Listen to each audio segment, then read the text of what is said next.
the popular narrative is that everybody, all the Islamic nations are against India after the comments. And it's there's a lot of hatred, there's a lot of derogatory comments being passed about the country as a whole. But if we look closely at the facts, if we dig deeper, the opposite seems to be true. Like you had just said, it is the Islamic nations who have been rushing their envoys to Bharat. They have been deleting tweets, they have been retracting their statements, and they have even punished people for protesting against Nupur Sharma's comments. So, we would like to hear your insight about this. What is the reality, and how did Bharat really handle the situation? That's a very interesting question, and I, with your gracious permission, will be completely honest and candid with you. I should tell you how we did it, why we did it, and the manner in which it was received. First, let me tell you something. Those who have been appearing on television channels saying this is going to impact India's relationship with the Muslim world, well, happy birthday, guys. Give me a break. Now, what do you think has happened with us? Let me put this in some perspective. First, Ms. Sharma has become internationally famous. In response to comments made by some rabid Muslim fellows, she made some remarks on the Prophet. Rightly or wrongly, I'm not going to comment on that. A few Muslim nations summoned our ambassadors to protest, but did not permit public demonstrations. Remembering the Arab Spring, you're probably too young, but that occurred in 2011. The outrage in some Arab nations over the remarks, we were told and are told privately, was for domestic consumption to divert people's attention from domestic challenges and international issues affecting Muslim nations.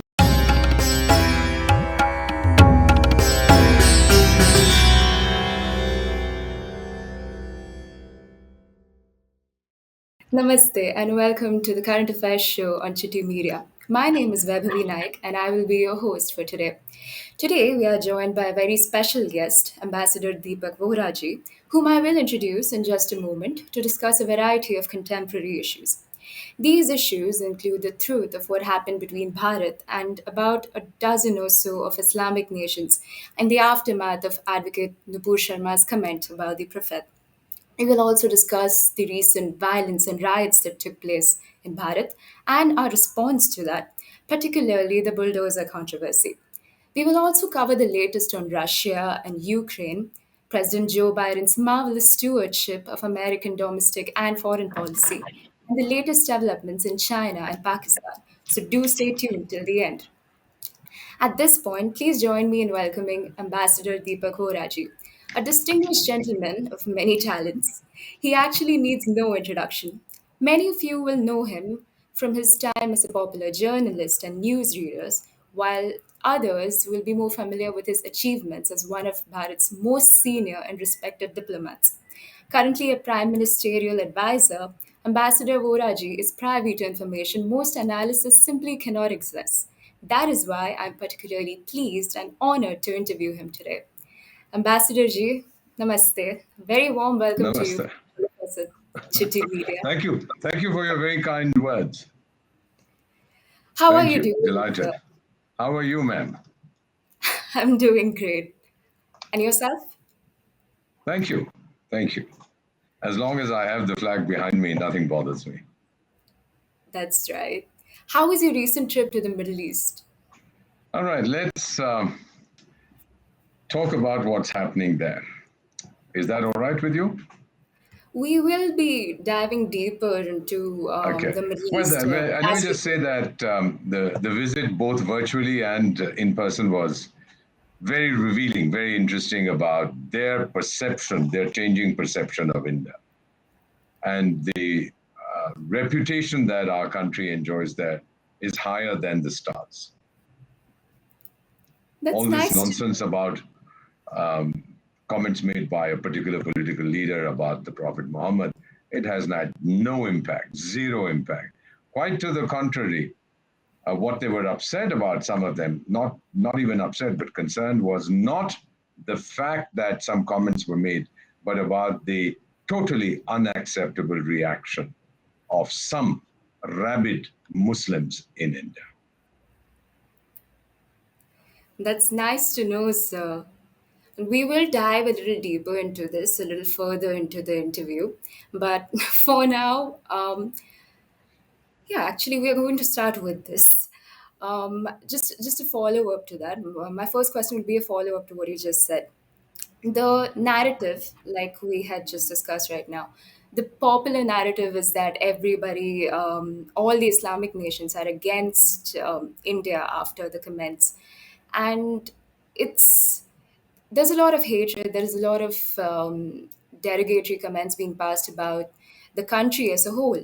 But if we look closely at the facts, if we dig deeper, the opposite seems to be true. Like you had just said, it is the Islamic nations who have been rushing their envoys to Bharat.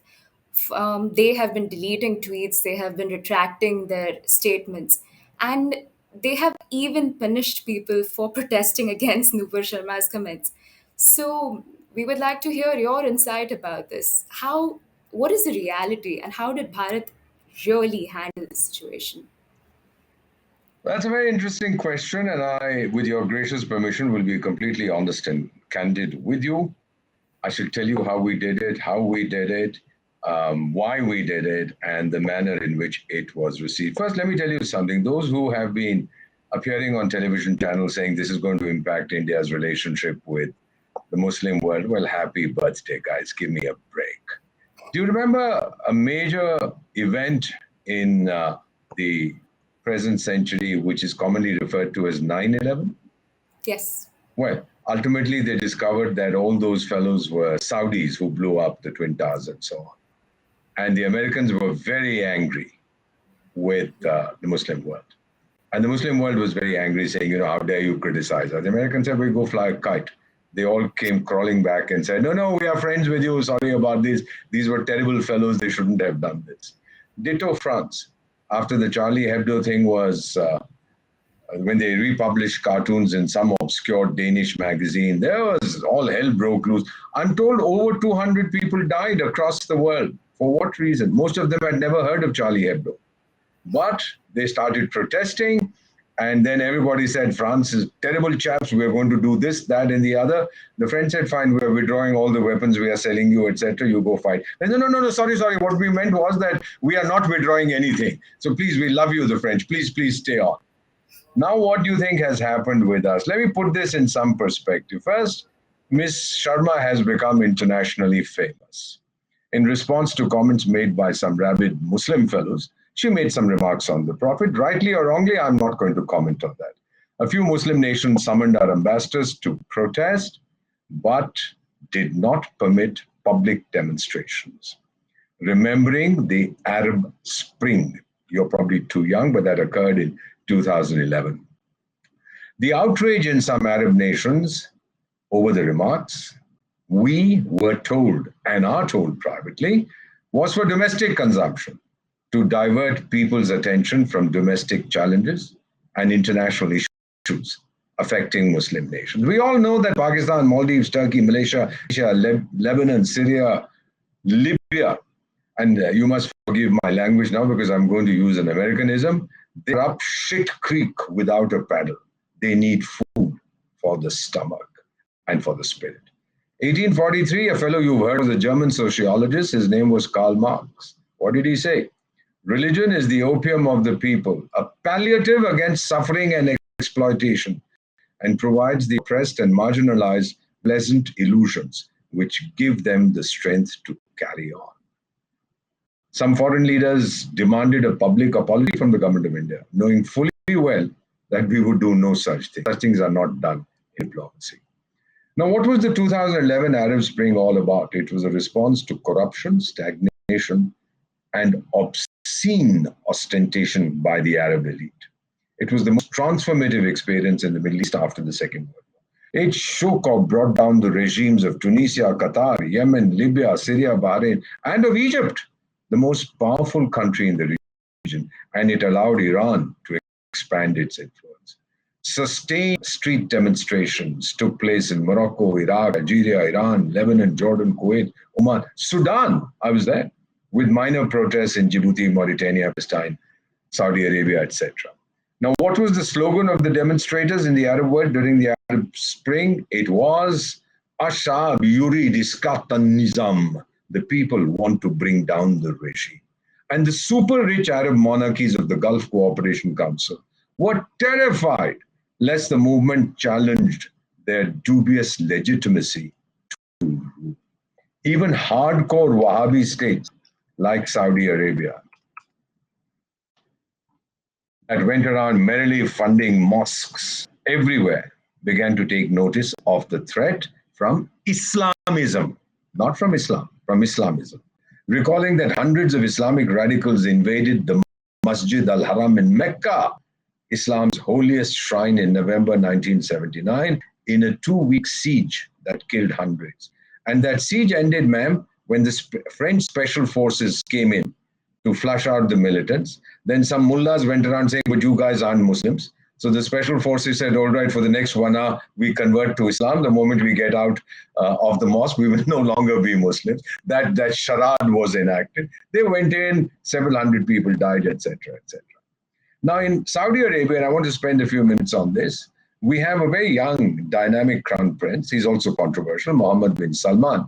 He cultivates the image of a reformer, and he knows that the young people of Saudi Arabia, people of your age, ma'am, I'm 71, are tired of decades of excessive spending by the ruling family and frustrated by online accounts of princes' ostentatious homes in Europe, spending sprees at Harrods, sports cars racing through the streets of Mayfair.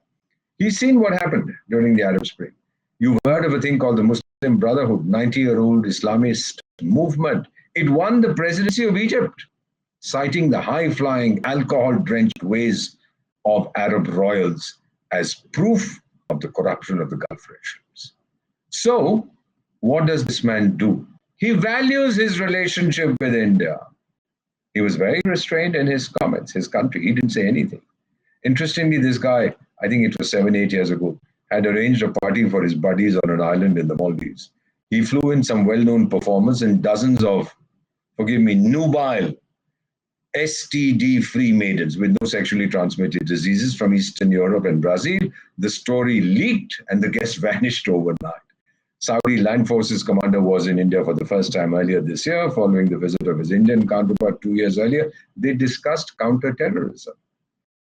That is what many of the Gulf countries are very frightened of. So a little thing like this, which to many appears little, some blow it out of all proportion, is not going to have any impact on the relationship. Ma'am, you recall that in, was it 1992, if I'm not mistaken, that the Babri Masjid was demolished? And the perpetrators faced the force of law, full force of Indian law. Some of them were acquitted or sentenced only a few years ago. And as an Indian diplomat, I pointed this out to the government of the country where I was posted. They were very pleased. Religious equality is guaranteed in our constitution. You know, when we have diplomatic disagreements, we discuss them diplomatically. We resolve them diplomatically. You don't say things publicly. Addressing the UN General Assembly, I think it was in 2019, Malaysia's super senile prime minister said India had invaded and occupied Kashmir. Now we said, look, your comments are intemperate. We did what we had to do. He regretted his immoderate remarks and he later lost his job. India does not indulge in megaphone argumentation. And besides, you can criticize country A, B, C, or D as much as you want. No nation changes its policies merely because one or the other country is unhappy with those policies. I've seen this before in our nuclear experiment of 1974, nuclear explosions of 1998, standoff with Pakistan in 2001, etc., etc. I think it was 2 years ago that an Islamic sect called the Tablighi Jamaat held a large annual meeting in New Delhi. This is when the Chinese virus was ravaging India. 3,000 pilgrims from over a dozen countries packed in cramped quarters. The coronavirus spread rapidly. The assembly was identified as a major source of infections in India. Well, we took prompt action. We booked some of the people responsible, but there was no retaliation against Muslims in India. This is the Indian ethos. Now, I was talking about the cartoons published in some obscure Danish magazine in late 2005. There was violence in dozens of countries. There was violence in Nigeria, Canada, India, United States, United Kingdom, Australia, New Zealand, Kenya, and throughout continental Europe. These are Muslim majority countries also. In many instances, what I saw, the demonstrations against the cartoons became intertwined with those about other local political grievances. Muslims in the north of Nigeria used the protests to attack local Christians as part of the ongoing battle for influence. Radical Sunnis used the protests against the governments in the Middle East, and authoritarian governments used them to bolster their religious and nationalist credential, etc., etc., etc. And the cartoons included one showing the Prophet Muhammad wearing a bomb-shaped turban with an ignited fuse. Now, other Western newspapers, mostly in Europe, said, look, the Danish thing and Charlie Hebdo, the French publication, and the Danish magazine have the right to freedom of expression. But what happened to them, these liberal democracies, when Salman Rushdie's satanic verses were published in 1988? The outrage amongst Muslims resulted in the supreme leader of Iran calling for Rushdie's death. Several failed assassination attempts were made, and he was placed under police protection. The funny thing is that even godless communist China, which has incarcerated over 1 million Uyghur Muslims and killed hundreds of thousands of Tibetan Buddhists, says that different civilizations and religions should respect each other and live together as equals. Since I've mentioned Tibetan Buddhism, ma'am, and Tibetan Buddhists, I'm wearing a scarf because the 14th of June was the birthday of the Gautama the Buddha according to the Tibetan calendar. So we had a prayer meeting in the nation's capital, and people of all religions and faiths came here. What did the Chinese media say, or what do they do about the Uyghur? They say these guys are criminals, they are sexually profligate, they are regressive, they are intellectually inadequate, they are pariahs. This is what they say about their Muslim brothers and the Muslim civilization. And then when the world gets angry, they say, no, no, no, no, no. The Uyghurs are the happiest Muslims in the world. They are happy as long as we keep them in prison and beat them up every day. So China suddenly becomes the defender of Islam. Now, the case of the BJP spokesperson is relevant in this context. First, this entire thing is unnecessary. Instead of appealing for calm, leaders in some Muslim nations, especially Pakistan and in India, have been indulging in competitive radicalism. The beleaguered Prime Minister of Pakistan, I call it a phantom state, even says that Muslims should be ready to sacrifice their lives for the Prophet. A couple of years ago, some stupid fellow from Pakistan went around with a knife stabbing people in Paris. And when he was arrested, his father said, I'm so proud. He should have killed many more. What does this mean? What does this imply, ma'am? What it implies is that there is no space for dialogue with certain people. For them, it's my way or no way, not even the highway. You accept what I say, there can be no other point of view, but that's not how we are brought up in India. What did this woman do? She made a verbal assault? Good. Why is she being threatened by fellows who say we'll violate you physically or we'll decapitate you? Can't you make a verbal counter assault? Let me tell you something. Let me share something with you, ma'am. I normally don't talk about it. As a child, when I was 4 or 5 or 6, my late mother used to tell me, I had an anger management issue. When I was upset, I would break things in the house. I would break plates, glasses, flower pots, throw things around, etc. My parents took me to a psychologist. I was a rather gruff-looking woman. I distinctly recall her telling my parents that she would teach me and train them how to deal with me, but she was happy that I was not damaging the property of others.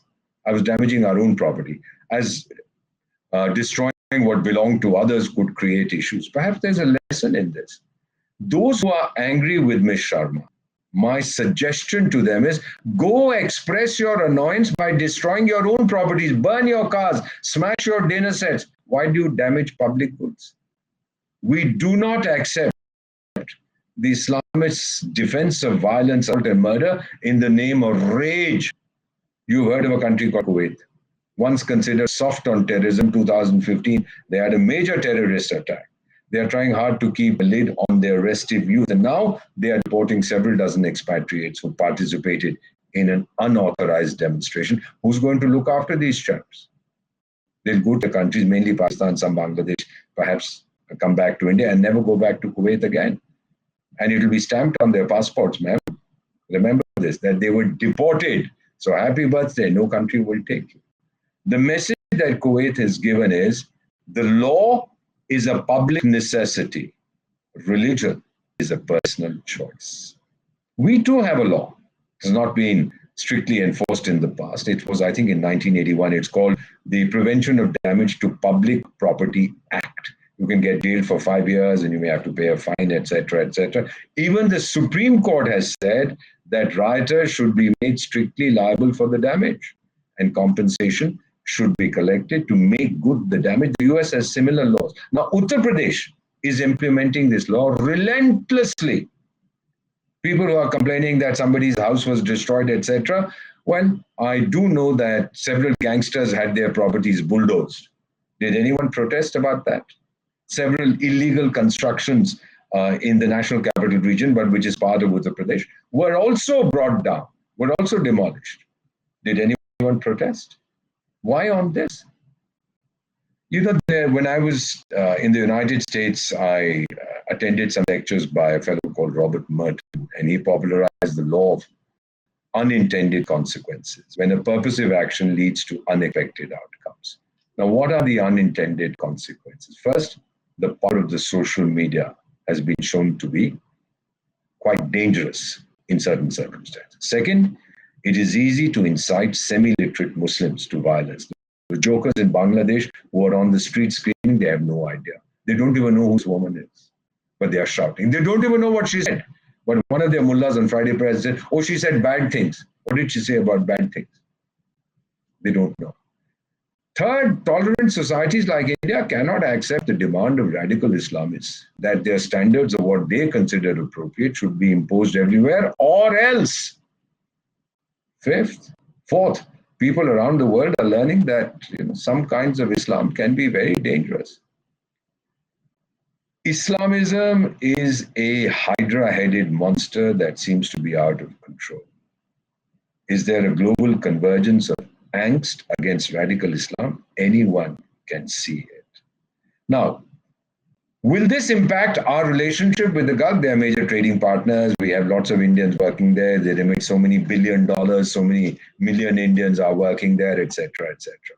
Oh, it'll have a very minimal impact unless the relationship is extremely brittle. What shapes our relationship with these countries? Food, they take it from us. Energy, we take it from them. Trade, education, and the millions of Indians working there. And now security. Many of these nations are frightened of Iran and of Islamic terrorism. Who's there to protect them? The United States? Oh no, ma'am. Happy birthday. United States is licking its wounds after Iraq and Afghanistan. They can't take on even tiny little Bhutan if they had to, because it's a broken society at the moment. They have this amazing ability to self-correct, but at the moment it's in trouble. So who's going to protect them? The Chinese? That leaves us. Our military cooperation is rising. We have joint exercises, high-level visits, and training programs for them. Recently, for the first time ever, the commander of the Saudi land forces visited India. Our military army chief, for the first time, went there 2 years ago. And over the last several years, especially under the tenure of Prime Minister Narendra Modi, India has made significant strides in its relations with the countries of the Persian Gulf. Do you think all this, they are prepared to endanger this because somebody said something? Not at all. I have spoken to so many of my friends in the Arab world. They said, look, what we are doing is to reassure the local chaps that now stop talking on Fridays. Enough is enough. What's gone is gone. The woman has said, I'm sorry, so they're. You know what happened in Nigeria? I was there when this Charlie Hebdo thing was going on. They attacked Christians. They burnt churches. They killed several people, including children. What have the children got to do with the cartoons? Christians were beaten to death on the streets by the mobs. And it was all politically motivated to gain influence. Let me also tell you something else. There's the University of Maryland in USA. It maintains a global terrorism database, and its 2021 version records over 200,000 terrorist incidents since 1970. I'm sorry to say, most of the incidents are linked to Islam. Then they talk of Islamophobia. There's this fascinating book, read it. It's called The Age of Sacred Terror. I think a fellow called Daniel Benjamin, another fellow called Stephen Simon. And they say that Islamic terrorists are motivated by religious fervor. That's exactly, but no religion sanctions violence. The attacks by Islamic radicals, they are not political or strategic, but they are an act of redemption, according to the book, meant to humiliate and slaughter those who defy the hegemony of their God. One of the fellows who was responsible for the Charlie Hebdo shooting in France, he called a French journalist and said, "We are the defenders of Prophet Muhammad." While the famous Bangladeshi rider, I forget her name, it'll come to me in a moment, Lima, I think is her name. And she said if the Prophet were alive today, he would squirm over what these self-professed defenders of Islam are doing. You know, non-Muslims today believe that Muslims are intolerant of others' points of view. That's not the way the world goes around. Many years ago, The Economist carried a cover cartoon depicting a new clash of civilizations with a horse-mounted crusader and a Moor ready to pounce on each other. And it carried the caption, "Oh no, not again." And I remember a cartoon in an American newspaper after a wanted Muslim terrorist was eliminated in some country. It had the caption, and this is interesting, again, forgive me for saying this, you're a young lady. It said, "Warm up the virgins, here I come." Well, there is enough evidence that Muslims can be very violent when it comes to religion. Perhaps, as psychologists say, it is the conditions condition of Islamic communities today across the world. So they find refuge in atavism, recalling the era of the Prophet, seeking to recreate it. When Pakistan was created in 1947, there's a character called Muhammad Ali Jinnah who said, "Oh, this is going to be the new Medina." Only a handful of the states from princely India decided to go to the new Medina. And we had 565 princely states. I think 555 opted for India, and maybe 8 or 9 or 10 went off to Pakistan. Now, late last year, a Sri Lankan man was tortured, beaten, burned to death by a mob in Pakistan because he tore down a poster that he felt was defacing his war, but it carried a quote from the Quran. Dozens in the crowd took selfies with his dead body. I've heard this Organization of Islamic Cooperation. Did you guys condemn this insensate disrespect to a corpse? And recently, over 50 people were killed in a Catholic church in Nigeria by Muslim attackers. Did you condemn that? I don't think I've seen that. Now, the ruling party in India, given our secular ethos, has taken action. But these fellows who are screaming louder than the others, it's an opportunity to show Islamic solidarity, given the position of India in the world. The 57-member Organization of Islamic Cooperation, the second largest grouping of nations in the world after the United Nations. There are 2 billion Muslims in the world. Well, more power to them. 40 of the 57 members of the OIC, Organization of Islamic Cooperation, are involved in a conflict situation with another member. You know, you have the Pakistan-Afghanistan conflict, both Muslims. Iran, Saudi Arabia, both Muslims. Yemen, UAE, and Saudi Arabia, both all Muslims. Sudan, Chad, both Muslims. In many ways, it's a house divided against itself. And then they start condemning what has happened and the insults to Muslims in India, etc. Who's telling you all this? We rejected it totally. And we said, look at the criticism that Pakistan is doing. It's ironical. Look at its own record with its minorities. Ma'am, this storm is passing. It has already passed. It will not materially affect India's relations with Muslim nations, given the mutuality of interests. The Indian workers there, and right now, you know, Qatar is going to host the World Cup, the Football World Cup. There are thousands of Indians who are working there, building the stadiums.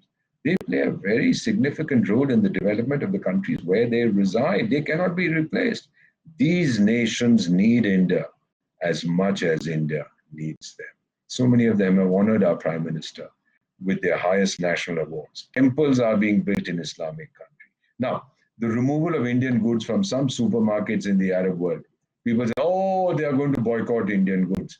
Oh, my dear friend, this image was from Kuwait, and of course, that Al Jazeera business adds this. Let me just tell you, those goods are right back on the shelves. And it was only in one supermarket, some fellow said, remove this, because the camera team was there. It wouldn't have been removed if the camera team was not there.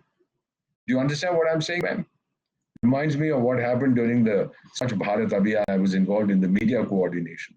So somebody said that this thing about building toilets and people not going off to do what they have to in the fields is not working. Here's a photograph of a chap. Oh, wow, this is amazing. So I did what I had to. I found out from the local authority, I said, who's this character? Because we could figure out it was a city in Punjab. We should find out who this chap is. They did. Surprise, surprise.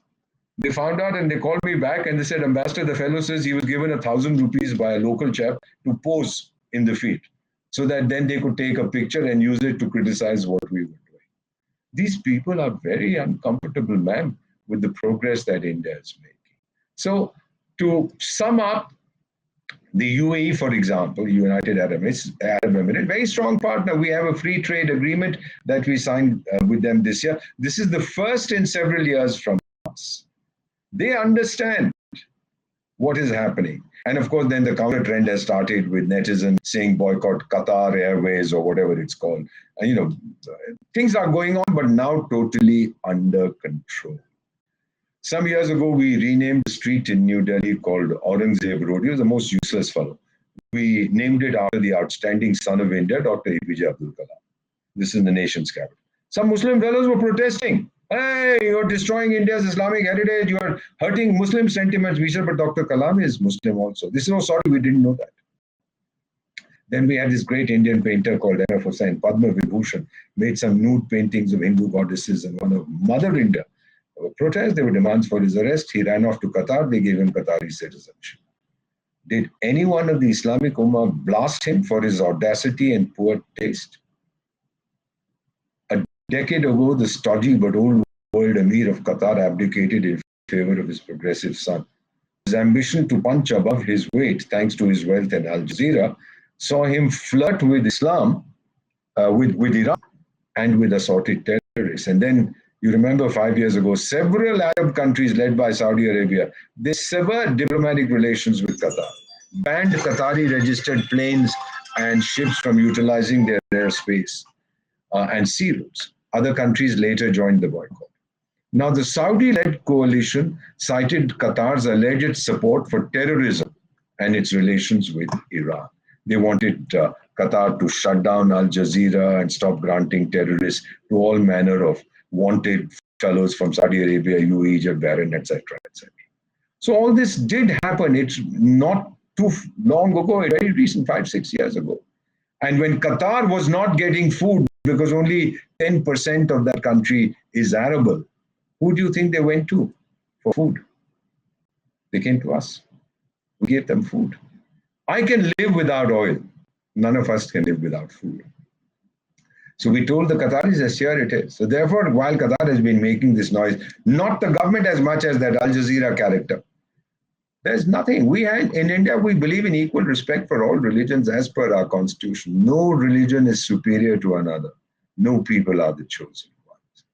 Sum up, let me put it to you like this, that level-headed, intelligent people in the Muslim world, and I have many, many friends there, they've been in touch with me saying, come on, Ambassador, this is all rubbish. We are embarrassed by the reaction of your own chaps in India to what has been said. We've seen the violence in India. There's been no violence in our countries on the streets. None. So why here? When you talk of an Islamic Ummah, you talk of a global Muslim community, then why aren't the others getting upset as they did during the Charlie Hebdo thing and Salman Rushdie thing? Because today in the rest of the world and in India, we are letting them know enough is enough, brother.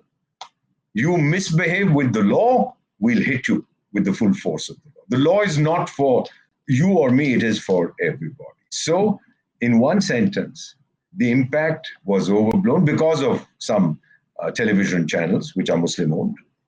On the ground, there was very little impact. And here I have a message, if you permit me, I'll read you this WhatsApp message from the head of government of a West African Islamic country, whom I am privileged to know well. And here is his message. It's in French, I'll translate it into English. Dear Ambassador Deepak, son of my mother, that's a very African way of saying brother, son of my mother. Very, very beautiful. It says, Dear Ambassador Deepak, son of my mother, thank you for the food that India has given us. We shall never forget. I hope this nonsense about the remarks made on the Prophet ends quickly. Now, this is a Muslim leader telling me this, someone I know well. And this is the reputation of India today. You know, we have, even as I'm speaking to you today on the 15th of June, we have in the nation's capital at the Indian Council of World Affairs, we are having a national seminar on India's development partnership administration, which means the kind of support we are giving other countries. And I wasn't aware, today I heard a figure which astonished me, that since 1947 till date, if you count the total value of the assistance that we have given to many, many countries, over 150 countries around the world, since 1947, since our independence, it's in excess of 250 billion US dollars. That's what India has been doing. And these countries recognize the scholarships, projects, this, that, you name it, we've given it. And then people say, oh, China has given more. No, it hasn't. You monetize what they've given. Ours were grants. Ours was bilateral assistance. These were not soft loans. This is the assistance we are giving. So this is something that has to be clearly remembered, that the goodwill for India across the world is at its highest ever. There will be a few things like this. Some chaps will scream and yell and shout and tear their, no, they won't tear their own hair, they'll tear somebody else's hair. But these are the riffraff. These are really the lumpen elements who indulge in this kind of thing, because when the stomach is hungry, shove religion into it. That's what Karl Marx had said. That's what we have seen. So take it from me, ma'am, take it from someone who has served in that region with many years of experience and with a lot of friendships in the region. By the way, I have Muslims in my family. We didn't insist that they convert. Let me tell you about our two children. We have two. They're now grown up. They're young adults. When they were small, every Tuesday a temple, every Friday a mosque, every Sunday a church. And when you grow up, you decide what you like. That's what we did, my wife and I. Said, you choose. For us, it's all religion, sarvadharma samman. All are the same. All paths lead to the Almighty. You give him any name that you want. So that is the tradition of India. No, Vasudeva Kutumbakam. The world is one family. Everybody recognizes that today. And the Muslim nations are very, very grateful, because they know that when push comes to shove, they need help. India is there. Civil war in Yemen, 2015, don't forget. Only India was allowed to bring out the trapped nationals of 41 countries from Yemen. Not the Chinese, not the Russian, not the American, not the French, not the British. We went in. Our military went in. The same year I was in France, and this French officer saw my passport, says, Ambassador of India. I said, yes, at Charles de Gaulle Airport. And he said, well, you brought out so many dozen Frenchmen from Yemen. Thank you. And I said, well, if we've made a mistake, we'll take them back, buddy. Do you want me to take them back? And he said, no, sir, I just wanted to say, thank you, India. See, that is the reputation of it. Right? It's your growing economic strength, your military strength, the third most powerful military in the world. Not my figures. These are international figures. The third largest economy in the world in purchasing power parity terms. Number one in terms of population, in terms of youthful population. Number two in terms of overall population. Number three in terms of military strength. Number three in terms of the economy. I call it the 1-2-3-3 formula. That is the strength of India, which the world recognizes. They may not accept it because they are still used to that old idea that India was a hopeless basket case and nothing would happen. So whenever some 20 chaps or 500 chaps go around protesting, then it's blown up. Well, the same thing I saw during when Saddam Hussein was being booted out of Iraq, the Americans had gone in. And I remember there is this comprehensive nonsense network. It's called CNN, sorry.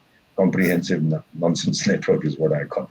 And these guys were showing images of so many people stamping on a toppled statue of Saddam Hussein. Later, one of my Iraqi friends told me there were 20 chaps over there, but they were using some computer graphics to multiply the number, or filming from angles that showed, thousands had assembled there. They had. So you use this kind of nonsense. As with the Indian products being removed from the shelves, if you recall, how is it that the fellow from the channel happened to be there right then? And this fellow went with the trolley and pulled out 20 little packets and said, okay, all Indian products have been removed. This kind of nonsense. But please credit the rest of the world with some intelligence. So, on a scale of 1 to 10, what is the impact? It's minus 20. I feel like that was something that everybody needs to hear. There is so much hatred about the whole country, not just the government, not just the prime minister, not just that political party, but the whole country. There I mean, is something even which these, I'd like to say to you at this point. I'm sorry to interrupt you. When you want to break a nation's development, you destroy two things as far as its population is concerned. You destroy their self confidence and their self respect. And you tell them that you can't do it, we are superior. So the self confidence is destroyed. And then you are useless, so your self respect is destroyed. Now, in India, people of your generation, Ms. Naik, we see this burgeoning self confidence. I mean, you are interviewing me. Let me ask you, do you think you're inferior in any way to a Brit or a German or an American in terms of intellectual ability? Somebody your age? I mean, how come Indians head the biggest corporations? They have the highest per capita in the United States. They are sought after everywhere because of our intellectual capability. The Y2K bug, they were running to India. There's this story about a fellow going to ask for money from a hedge fund for some startup many years ago in America. They said, fine, fine, fine. You know, we've heard it. What you have to say, we're not interested. Let's sign on the dotted line. Here's $100 million. When he signed, they said, wait, wait, wait. This says Murphy. We thought your name was Murthy. We were going to give you the money if you're an Indian, not if you're an American. It was a bit of a joke at that time. People said, that was a respect. Hundreds of thousands of Indians went all over the world to deal with the Y2K bug. They understand our intellectual capability.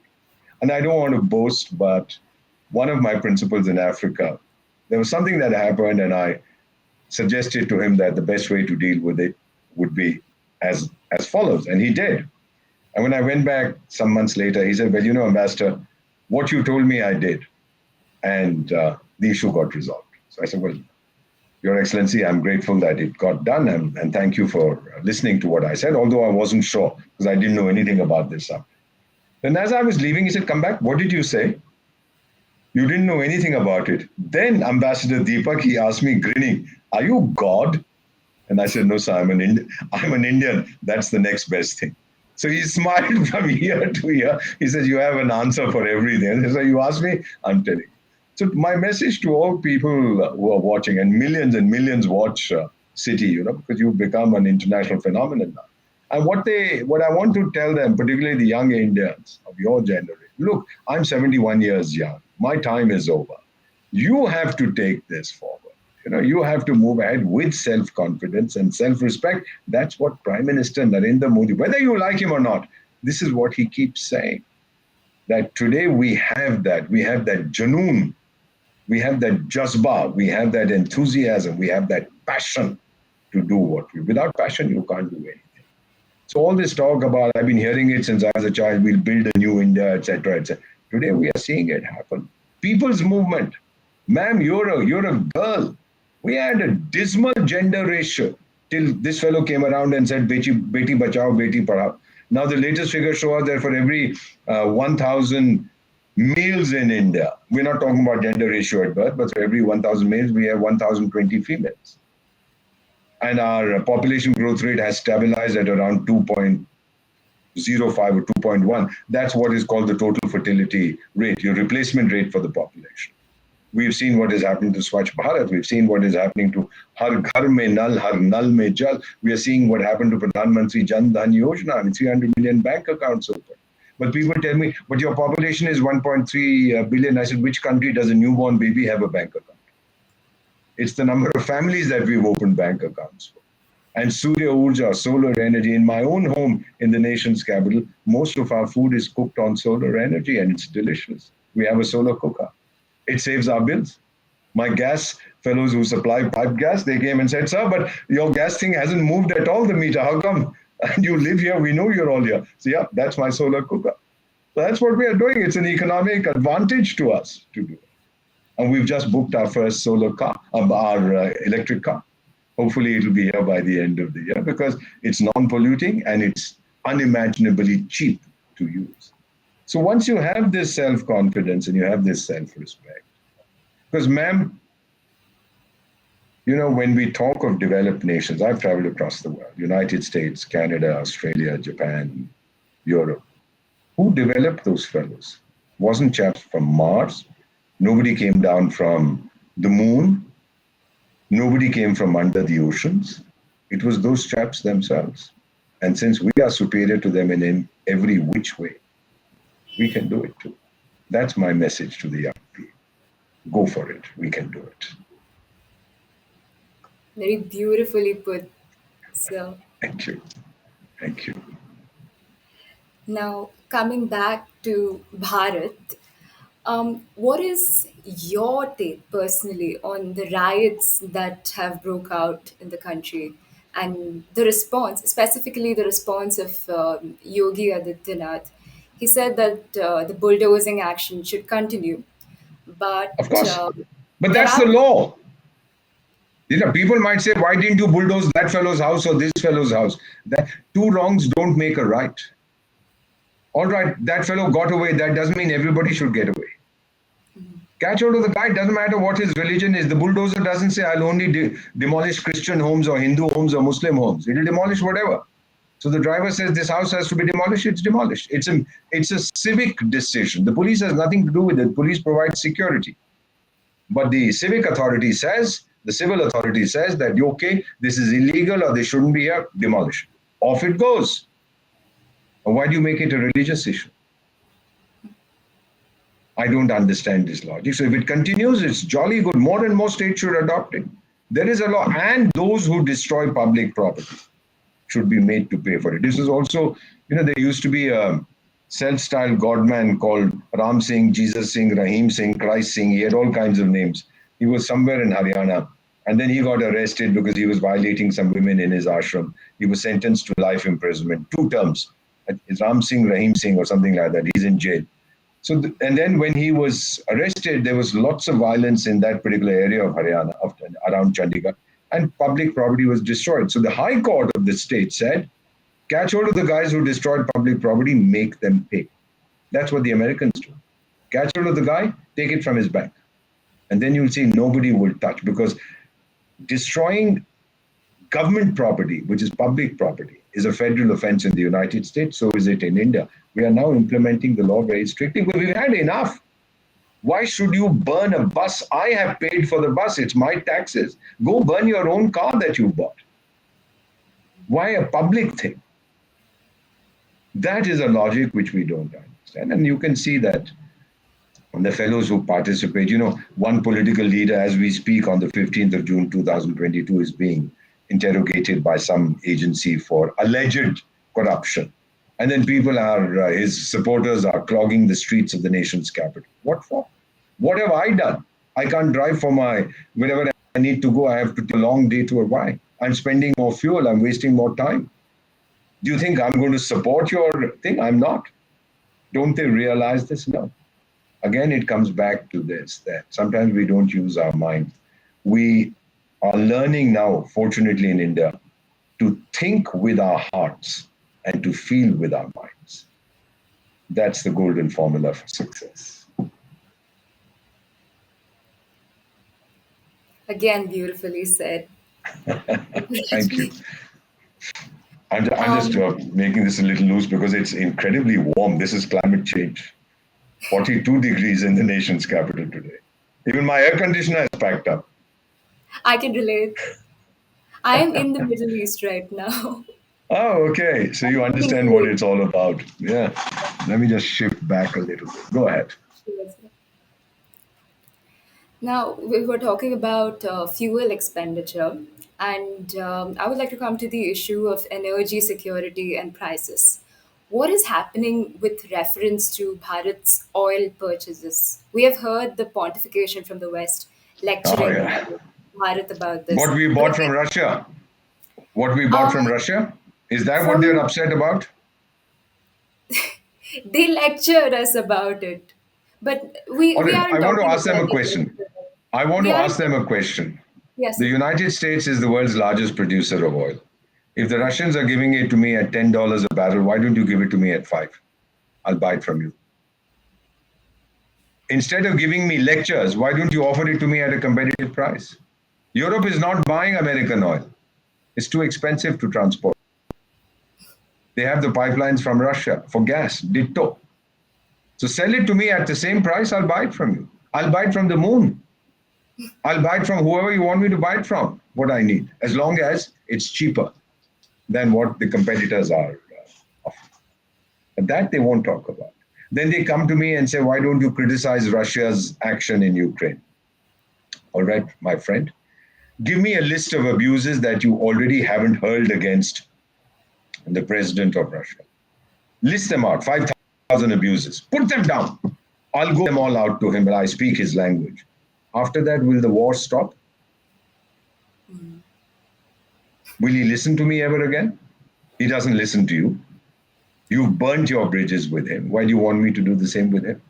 At least he talks to me. He doesn't talk to you anymore. They realize they've made a mistake, but their arrogance prevents them from acknowledging. And they talk about human rights violations in India. I have my views on human rights violations, on Black Lives Matter, or whatever it is in the United States. I have my opinion on that. But in our system of diplomacy, we don't use megaphones to trumpet our point. We do it quietly. That's our style. We don't humiliate anybody. They have to learn. They know it. Today, America is immensely unpopular. As India's popularity rises, theirs decreases. So this is something that, the world has changed from the from the colonial era. Give that up. It's no longer valid. The world is changing now. Whether it's unipolar, multipolar, bipolar, tripolar, I have no idea. Bipolar, I thought was a disaster, was some kind of medical condition. He's bipolar, but I heard people saying there's a bipolar world also. So then the world is diseased if you're talking of a bipolar world. We are heading for countries looking to, as they always should, to their own national interests. That's what India does, and people begin to respect us for this. We are not non-aligned; we are self-aligned. So our energy security, as you know, the latest projection is that by the end of this decade, almost two-thirds of our energy will come from new and renewable sources. And so an Arab friend of mine asked me, then what will I do with my oil? I said, you swim in it. He's such a good friend that I can mimic his accent. Yeah, I do it with a sense of benevolence and affection, not out of It's malice. easy to No. imitate with someone else. Oh, It's you're in easy the to. Middle East, so yeah, just very, very dear friend. We are very close friends, and we look out for each other. We really do whatever we can to defend each other. So you're just saying, he said, then I'll have to learn to swim in my oil. So your oil will also finish by then. The whole world is moving to clean energy, green energy, and we are too. We are world leaders in this. So I wouldn't be too worried about my energy security. We know how to deal with it. But specifically, what exactly is the Bharat government doing to safeguard our energy security and lower prices, given all Well, this lower prices, political? lower prices were rising before the Ukraine crisis, but they've become higher. So what we've done is reduce taxes. We've tried to make it um, as convenient as possible, as economic as possible for the consumer. But it's a global phenomenon. And then to reduce dependence on fossil fuels, we are going in for new and renewable energy sources. I mean, the three largest solar farms in the world are in India. It's a matter of another 5 years, you'll see the transformation. I'm waiting for my electric car to arrive. I have another car which runs on diesel, and I just called, even though it's not yet 10 years in the nation's capital. I called the fellow. I said, "Will you come and take it away and smash it to pieces and then give?" He said, "No, but you still have 2 years to go." I said, "I don't care. I want to use my electric car as soon as it arrives." And all of us have to do it. It has to become a people's movement. And once we, the people of India, we adopted, enacted, and gave to ourselves our constitution. Once we decide, we the people of India, that this is our future, no power on earth can stop us. As Victor Hugo said, no power on earth can stop an idea whose time has come. India's time has come. These are words, again, that everybody should hear. Thank you. I mean them with total sincerity. They will motivate the youth because we are the youngest nation currently. In the world, we're number one, number two in terms of population. Number two does by Yeah. population. Median age is 29. So half of India is less than 29, half is more than 29. Median age in Japan is 47. I joke with my Japanese friends, I say, you guys have forgotten how to make babies. Because 47 is your median age. Half your population is over 47. Last year, Japanese mothers produced less than 900,000 babies. They sell more adult diapers than baby diapers. So we joke about this. We tell them, you guys have forgotten, but we have the modern technology to make babies. We'll send it to you. So they laugh, and we laugh, and we drink a little more of sake, and we toast each other. Good fun. It's done out of in a spirit of friendship, not of malice. Moving on from the Middle East and coming a little closer to our friendly old neighbors, China. This question can be asked, it's evergreen, it can be asked at any time of the year. Um, what new games is China playing with us? Yeah, And how is Bharat dealing with it? sure. Let me put it to you like this. China is not playing games only with us. It's trying to play games with everybody. And it is losing every single game it plays. Now, people talk about the belligerence of China. Well, let's begin with two things. Let's talk about the geostrategic whammy that China is facing and the economic, financial whammy. First, it came out with some project called the Bilk and Rob Initiative. No, not Bilk and Rob, Belt and Road Initiative, right? Something BRI they used to call it. And then they also built the China-Pakistan exploitation corridor, not exploitation, economic corridor they call it, CPEC. I deliberately mispronounced this. Now, the BRI was their $1 trillion outreach to the world. The world very quickly saw through it. We have the world's most useless and idle airport today is in Sri Lanka. It has 2 flights per month. But it was $200 million, so they claim the Chinese built it. And they're saying, you jolly well pay us the money back for it. Where's he going to earn his revenue from? He doesn't even have money to pay for the lights, his electricity bill. So they switch off the electricity until that once in 15 days a plane lands there, and then they switch on the lights. So what China tried to do economically is a disaster. Then the virus came, and the virus gave us a new concept. The fact that I'm talking to you online, this is the equivalent of working from home or working from anywhere. So I don't need to physically go somewhere and work. I can do it from the house. So therefore, if anything has to be done, you don't really need physical displacement. You can do it in the work from home. On the geostrategic front, if you look at the eastern seaboard of China, all its population and most of its industry is there. It has only one coast, the east. I have two. I have three. I have three oceans, Arabian Sea, Indian Ocean, and the Bay of Bengal. It's just one, the South and East China Seas. Now, if that is blocked, he won't know what to do. So he builds this huge thing to Gwadar port in Pakistan, but that goes overland. Very easy to stop that. So now he's wondering what to do. And then he tries this funny thing with us in Galwan. To this day, he hasn't acknowledged how many of his soldiers he lost. I have. We lost 20 of our sons. We honored them with state funeral. China hasn't even acknowledged it. Look at the families in China. They're not even allowed to grieve for their sons who died. Because officially the sons didn't die. They're living somewhere in the stratosphere. That's a country that lives on untruth. Whereas India's motto is Satyamev Jayate. What are we doing to deal with China? 3 fronts. The first is military, you know that. We're ramping up our preparedness. And if China felt that we were weak as they attacked us in Galwan 2 years ago, they would have done it again.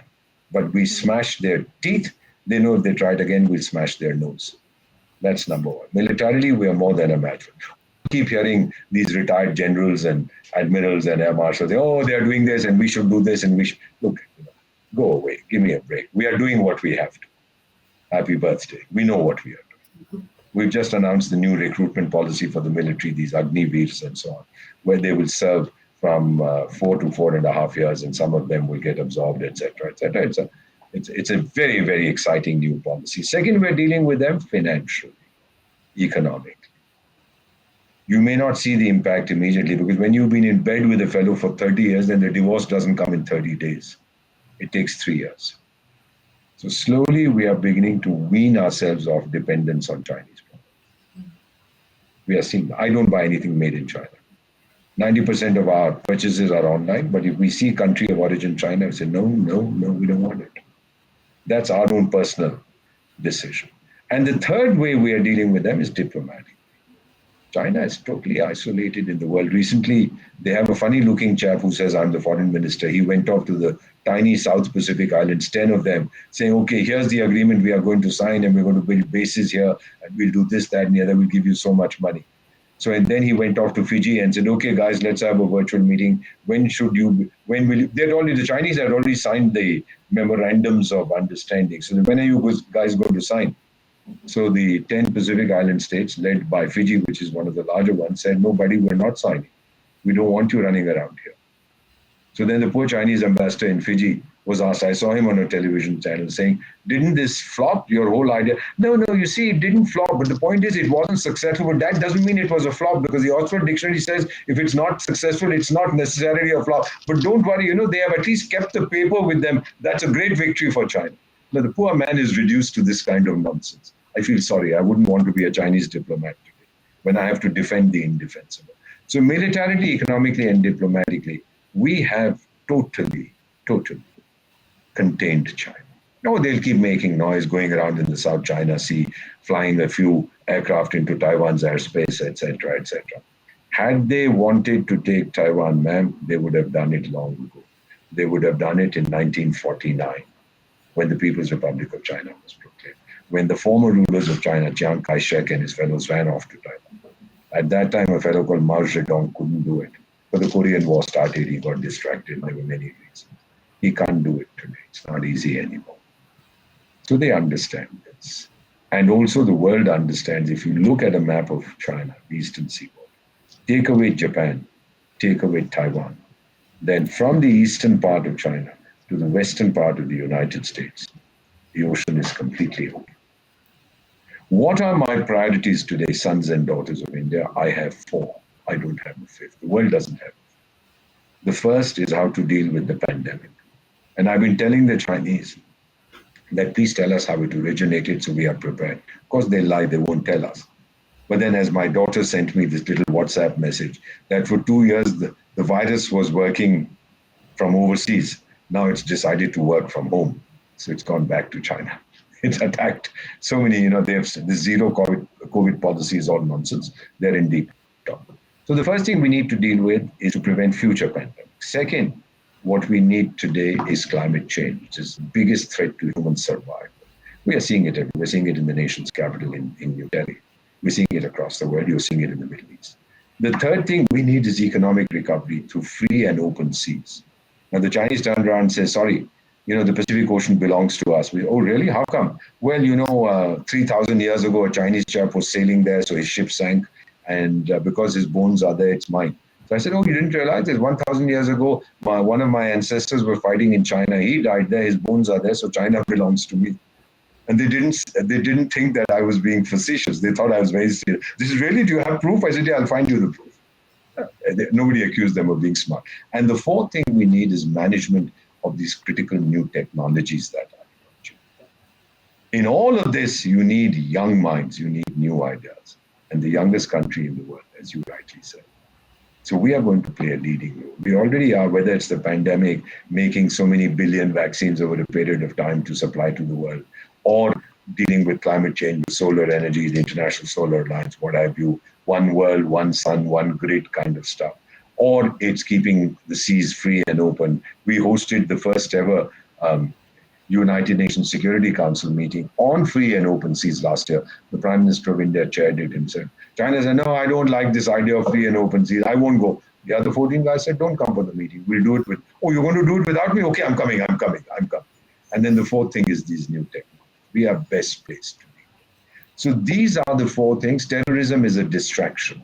But if we were able to, in a ambience free of terrorism, if we are able to deal with these four major challenges, India will lead the way. Already people are telling us, more than 150 countries who are our partners for development, they are saying, show us the way. India is our role model.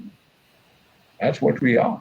Ma'am, we are a very good people, Ms. Naik. We have no ulterior motives. When we help people, we help. We don't exploit. That is India. Ambassador Jit, we touched upon Taiwan right now. Recently, China has, as of late, they've been sounding belligerent again towards them. They do that But all the time. are they being You know, serious or is this just no, brinkmanship? no. This is posturing. 1962, that Mao Zedong fellow attacked us because his great leap forward had killed 50 million Chinese. He had said we'll become the most industrialized nation in the world in 5 years. So you start producing steel in your backyard and you give up agriculture and let's all run off to industry. It was a total disaster. So he attacked us. Then there was this issue about the Cultural Revolution, which was tearing apart China's innards. So in 69, he attacked the former Soviet Union. Then there was this thing about political instability with a character called Deng Xiaoping. And he said that Mao's widow and she was a part of the Gang of Four that is threatening me. So he attacked Vietnam and got slapped tightly for it.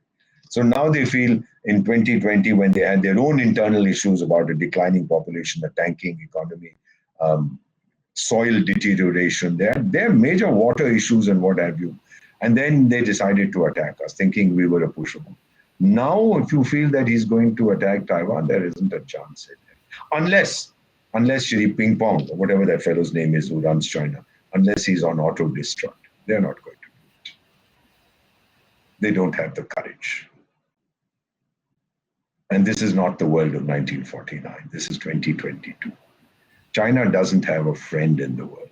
There may be somebody who says, oh, I love you, give me some money. And then when the Chinese say, give me back the money, they say, oh, I hate you. So, it's not going to work. I'm totally convinced. It's nice to talk about it. It's nice for countries that want to increase their defense budgets, which are involved in this.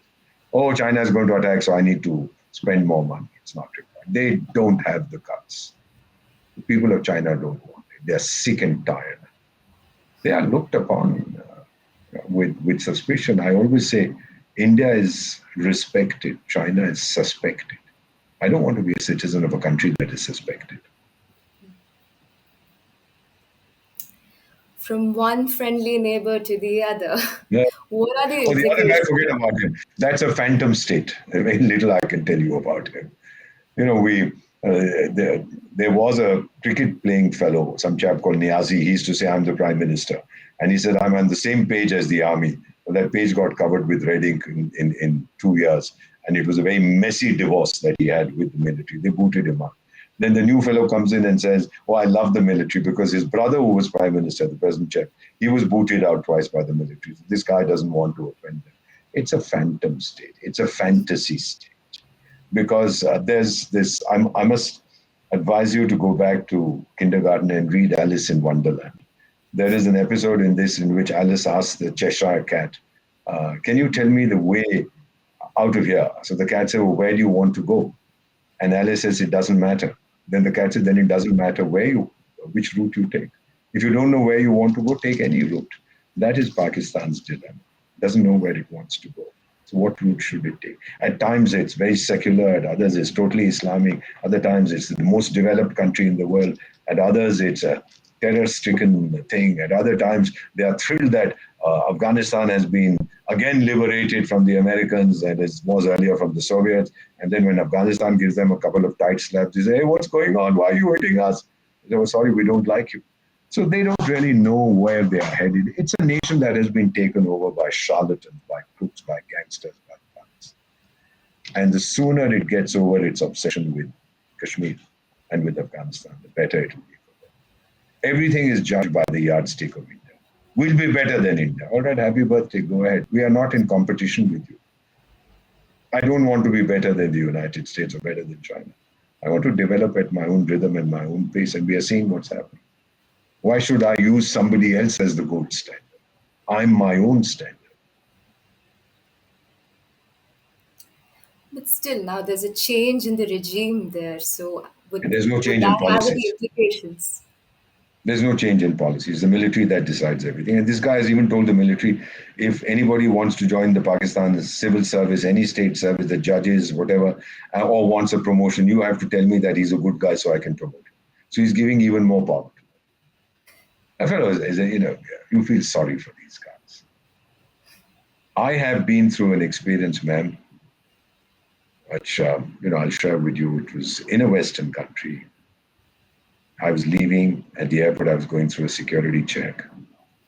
And then the fellow asked me, he asked me two questions as he was patting me down or doing whatever they do in the security check. He said, "Are you a Muslim?" I said, "No." And he said, "Are you from Pakistan?" I said, "No." He said, "You didn't, you look the same. So that's why I asked you, forgive me." So I said, "So?" He said, "So I don't need to search you. Go. You're not from Pakistan." That's what it is. That's the perception of a 30 or 25-year-old security officer at some foreign airport. I didn't tell him anything. That's what he felt. Now, someone has to do some introspection. If that is my image today, who is responsible? Even the Chinese are telling them, give back the money that you owe us, otherwise we're not investing anymore. It's a colony. They have raised an entire division to protect Chinese workers. And yet the Chinese are being clobbered. And when the Chinese are killed, then they force the Pakistanis to pay compensation. They've just summoned, even as we speak, their army chief, the Pakistani, has gone there and been told if one more Chinese gets killed, we'll give you a kick on your rear. So the poor chap is now going to withdraw. And I'm not being serious. He's going to withdraw all his troops from the Indian border and put them 10 Pakistani soldiers with every goddamn Chinese working there to protect him. They'll be his nannies. What a country. What a non-country, I beg your pardon. Another question on Pakistan, specifically the province of Jammu and Kashmir. We've seen in their budget recently that they have heavily cut down on the expenditure to maintain their illegally occupied territories. So, does this mean that the return of Jammu and Kashmir to Bharat is actually It's a confirmed? matter of time. It's a matter of time. Because, ma'am, it's something very cynical. You're too young, but those of us who dabble in such issues, we are aware. Sometimes what happens is if Baluchistan erupts or Pakhtunistan erupts, and you realize that you have to focus all your energies there, then you let go of something that you realize is very difficult to hold on to. E.g., I was your ambassador to the Sudan for 5 years. Now, for 40 years, the government in Khartoum calls itself Arabic and Muslim, had fought the government or had fought the rebel movement in the south of Sudan, which is mainly non-Muslim. It's Christian and traditional African religions. And while this fighting was going on, suddenly the whole crisis in Western Sudan, in a place called Darfur, you've heard of it, it erupted. Now the choice was we can't fight on two fronts. So let the South go and let's focus on Darfur, which is Muslim. And that's how a peace deal was signed. That after 6 years, the fellows of the South can decide whether they want to stay united or go away. They said, bye-bye, we are leaving. Now South Sudan has been an independent country for 11 years, and I'm privileged to be special advisor to the government there. So what we are seeing is that when you have to make this hard choice, it's all right, let this go. At least I can retain the other fellow. So I have a feeling that if push comes to shove, the people of Pakistan-occupied Kashmir don't like the Pakistani government. The only thing that binds them, and that's a very tenuous link, is religion. But they are mainly Shias. Pakistan is a Sunni majority country. Even that is fraying. Every time they are killed, those Shia fellows from POK, there is a movement, there is a rallying cry, Kargil chalo, let's go to India. We are much safer there. That happens. So I have a feeling that it's a question of time before physical control is exercised. It belonged to us. It was taken illegally. We'll take it back legally. And they'll give it to us willingly when they're not able to handle it. They'll be so focused on saving Baluchistan and the Pashtun regions that they'll have to come to some kind of, they can't fight on all fronts. Even the strongest, and the Chinese know this, the strongest long distance runner gets exhausted after a while.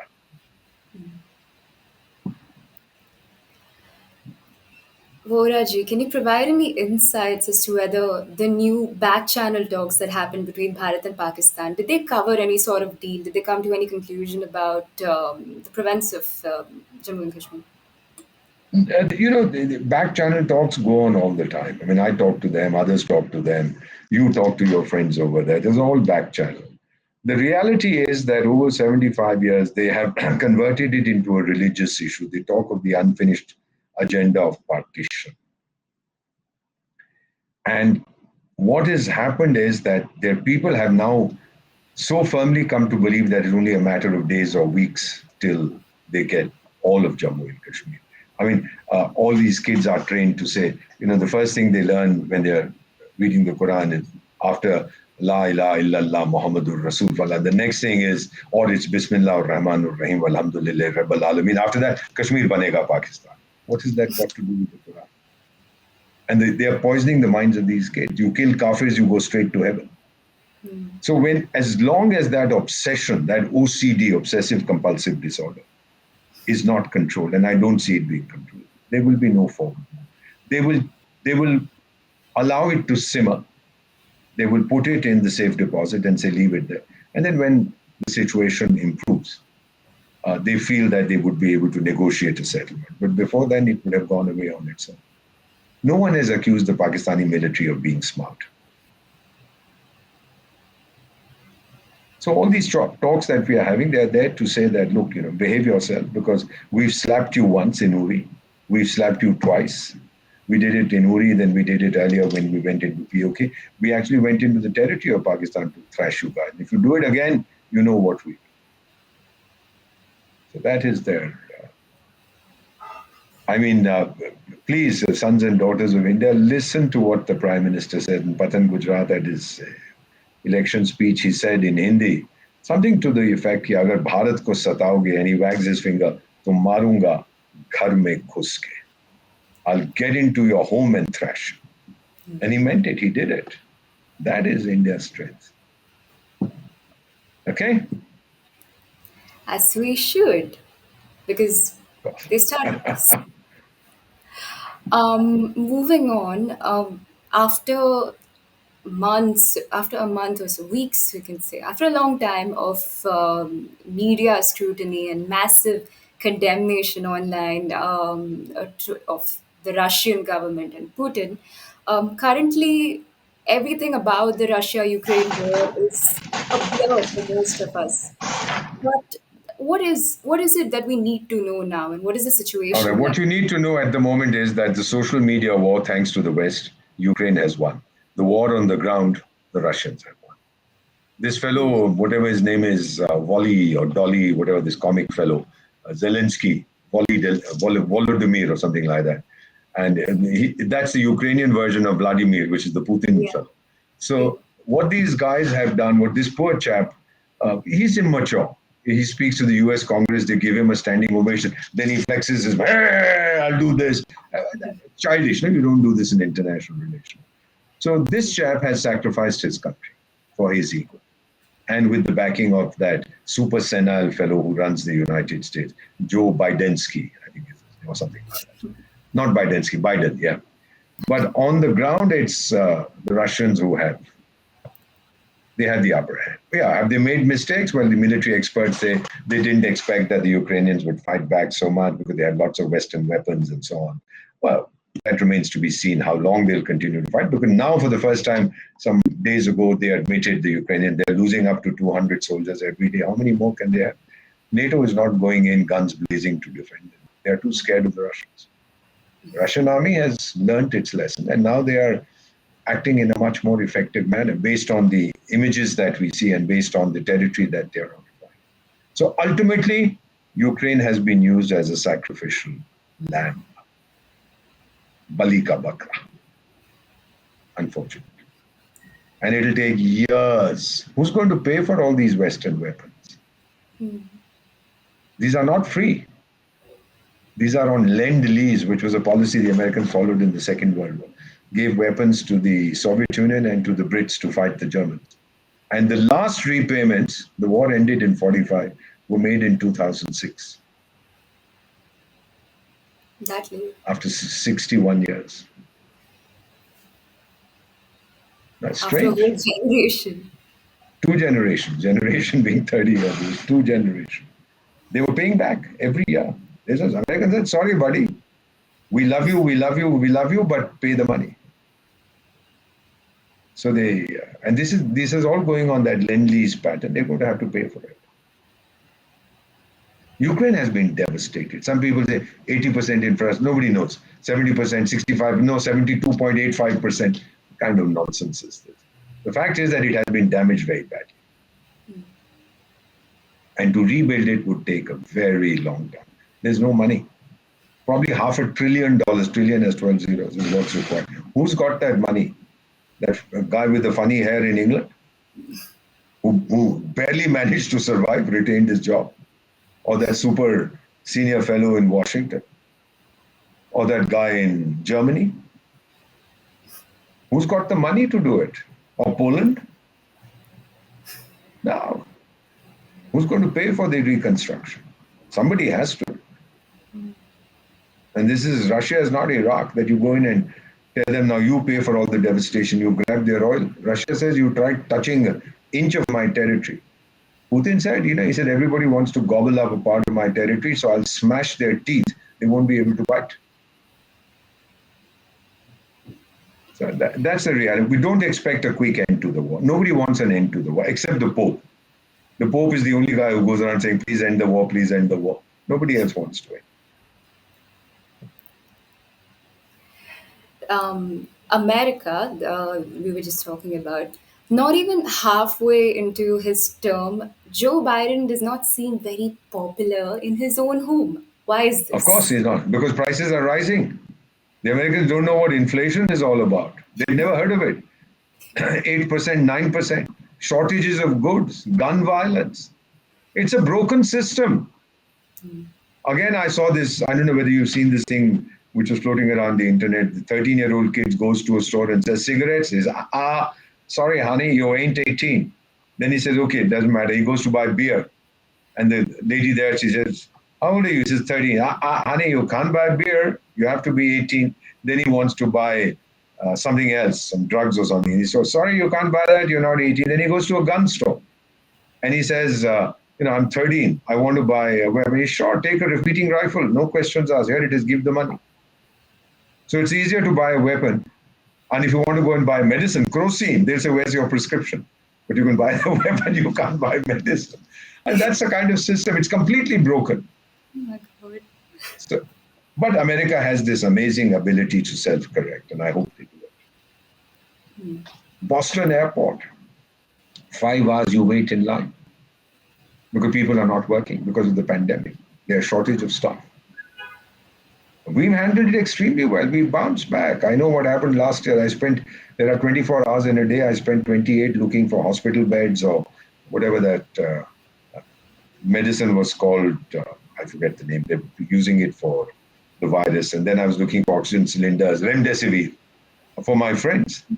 And although all the friends who went to hospital, very few came back because there was just too much pressure on the doctors. But once we got back in control, we were able to do what we had to very quickly. Because, ma'am, Miss Naik, there's a saying in English, when the going gets tough, the tough get going. It's when the going gets toughest that the Indians get going. That's what we did. We showed the world. Our handling of the virus will be studied, analyzed, and researched for several generations. How did India do it?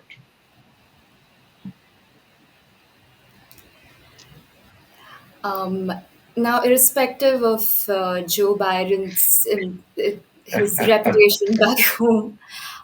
What is our relationship with America currently? Are we on the same Oh, page in we are terms of? great buddies. We are on the same page for many things, but when they criticize us, we give it right back to them. Otherwise, we are very friendly. Last year, when we needed oxygen and medicines and PPE, etc., our outstanding ambassador there had tweeted that Americans, corporates would come up to him and say, please tell us what more can we do for India. We gave them medicine in 2020 when they didn't know what hit them. There used to be a fellow called McDonald Trump, not McDonald Trump, but his name Donald Trump. And he tweeted, he said, India has been great. We shall never forget. You may not like him, but the fellow was the president of the United States. So he said, India has helped us. And then when we needed it, they rose to the occasion. They helped us. And during the Chinese aggression in Galwan, they shared some satellite images and some intelligence information with us. But now we're in a position to handle it on our own. Ma'am, look at this. Recently, we had the Prime Minister inaugurated this drone Mahotsav. We had this great thing about drones in the nation's capital. And I went to see the exhibition. We are streets ahead of many of the other countries. What our kids from the Indian Institutes of Technology and elsewhere are doing is superb. And I always tell my military fellows, I said, have you read the Mahabharata? They said, yes. I said, all right, those guys have got the drones, we've got Dronacharya. So we know how to deal with the drones. Now, with the United States, the relationship is very warm, it's very cordial, it's very friendly. People say it's transactional. Well, all relationships are transactional. We agree on certain things, we disagree on other things. But what we disagree on, we don't allow it to cloud the sectors that we agree on. That's the sign of a mature relationship. And what about the way we are dealing with Indo-Pacific and China? How are we doing it together with them? The Quad started because of an act of God in 2004, the tsunami. So these four navies got together. We were the first responders.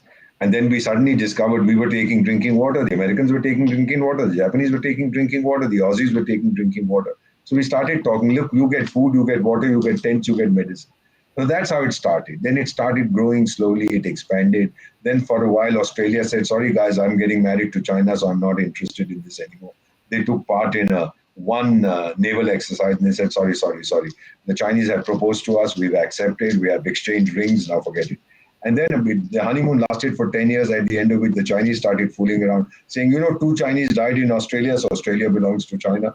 They said, like hell, Australia belongs to China. They started messing around in the political system. Then the divorce took place. And then Australia came right back and saying, guys, you remember we did exercises, let's do it again. And so Quad 2 was born, took its present shape. So what I see happening here is that these four countries and many, many others that want to join, not as powerful as we are. Japan has a very strong navy. It's the fourth largest in the world. The Aussies are very good. We, of course, are outstanding. And then the Americans. So what we are seeing is many countries, Vietnam, South Korea, this, that, and the other, Malaysia, Philippines, they all want to join because they're sick and tired of China and scared of China. So they want this protective cover, which the Quad is providing. We have gone beyond China. We are cooperating in education, human resource development, climate change, vaccines, whatever. We have many areas of partnership. We've gone beyond China. But the solidifying factor was always the elephant in the room, an elephant called China. So the relationship is very strong. China will make a lot of noise because they've told their people that one Chinese soldier can conquer the entire Indian army. But then when we beat them up and killed 100 of their guys for the loss of 20 of our own, they dare not admit it. So when you create hype and that hype is shown to be rubbish, then you don't know what to do. That was deeply insightful, Ambassador Ji. And with Thank you. that, I extend my sincere thank you, Dhandivad, again And can I for. give a message to the millions who are watching this show? Sure, This is sure. something from Genghis Khan, who was considered a great dictator, a terrible fellow. I read what he said, something that fascinated me a great deal. He said, if you're afraid, whatever you do, if you're afraid, don't do it. But if you do it, then don't be afraid. That is India. We're not afraid. When we decide to do something, we'll take on the world and we'll win. It's ironic coming from the ancestor of the Mughals. We take wisdom from wherever it comes. Yeah. Everybody has something to teach. There's something to be learned from everybody. We have to be willing to learn. Thank Which you very means much. Once again, many good wishes. Today is the 15th of June 2022. The 14th was the birthday of the Lord Buddha, according to the Tibetan calendar. So peace be upon the world. Shanti, Shanti, Shanti. And may the Buddha's teachings guide us to a bright new future. Thank you so much. Vande Mataram. thank you so much, and we would love to have you again soon. Whenever you want me to, I'm unemployed. Thank you, Ms. Naik. Thank you very much. Thank you. Thank you. Dear viewers, that's the end of our current affairs show for today. I hope you enjoyed it, and please do remember to like, share, and subscribe. Namaste, and see you again soon. Thank you. Please remember to subscribe to us and switch on the notifications for this channel. For our other social media links, more content, and to support our work, please visit citti.net.